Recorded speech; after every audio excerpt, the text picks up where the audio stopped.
Seigneur, nous te bénissons pour ce don d'amour que tu nous as fait, qui est Jésus-Christ, afin qu'il soit, ou que toi-même, par lui, tu sois avec nous chaque jour jusqu'à la fin du temps, et la présence de Dieu, bien sûr, avec chaque chrétien en tout lieu, en tout temps, c'est par le Saint-Esprit. Alléluia. Parce que quand nous recevons Christ comme notre Sauveur et Seigneur personnel, Dieu vient s'établir à nous par le Saint-Esprit. En tout temps, en tout lieu, il est avec nous. Et ça, c'est très important, et ça nous appelle à le célébrer avec compréhension, à célébrer Noël avec compréhension. Que cela soit ton partage au nom de Jésus-Christ. Et une troisième raison, pas de moindre, bien sûr, nous a sauvés de nos péchés, mais dans Luc 2, verset 11, il est annoncé cet enfant Jésus-Christ, il dit, il sera le sauveur du monde.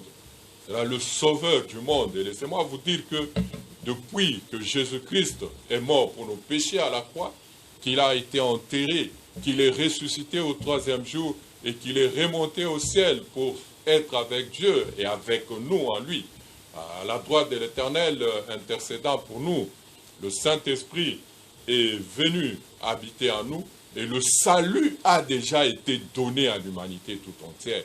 Il appartient à l'homme, quand il entend la parole de Dieu, de ne pas endurcir son cœur, mais de se reconnaître comme pécheur, de se repentir et d'accepter Jésus-Christ comme Sauveur et Seigneur personnel. Vous savez, par moments, on entend dans les bus à différents endroits, les gens ils viennent, ils crient Bandeko ban ensemble en lingala, Mbote, bien-aimé dans le Seigneur, bien-aimé fils de Dieu. Mais ce n'est pas tout le monde, n'avons pas l'assurance que tout le monde est enfant de Dieu, mais enfant de Dieu, que c'est lui qui a accepté cette alliance, qui a accepté que Jésus-Christ est mort pour ce péché, qui le croit dans son cœur et qui confesse de sa bouche qu'il est ressuscité pour notre justification. C'est celui-là qui devient fils de Dieu, à qui on peut s'adresser comme enfant de Dieu, et Jésus-Christ est né pour que cela soit rendu possible. Il est venu pour être notre sauveur.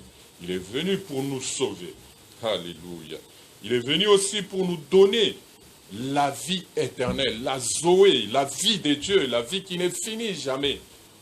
Il dit dans Jean 3,16, Dieu a tant aimé le monde qu'il a donné son Fils unique afin que quiconque croit en lui ne périsse point, mais qu'il ait la vie éternelle. Vous savez, il y a des gens à qui on dit, quand Jésus reviendra, nous prendre pour être avec lui pour l'éternité. Mais si vous ne l'avez pas accepté comme Sauveur et Seigneur personnel, il y a un endroit de tourment pour l'éternité qu'on appelle enfer, où vous allez passer l'éternité dans le feu qui ne s'éteint pas.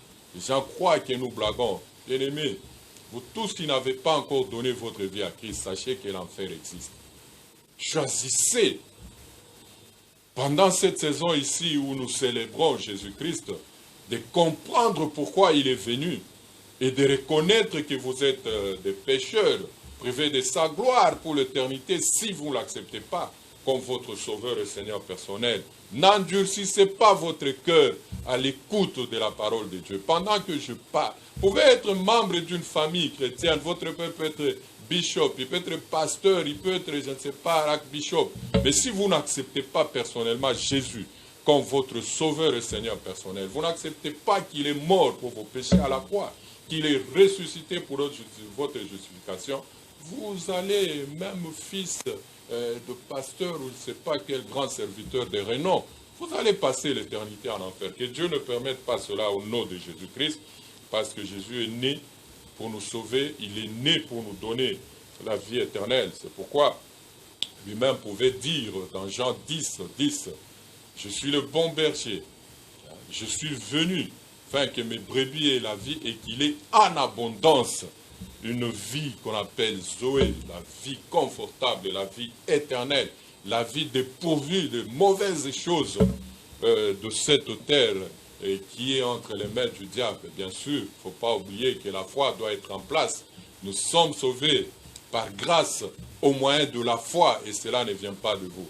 Et la foi pour le salut est disponible pour tout le monde parce que c'est la volonté de Dieu que et tout le monde soit sauvé.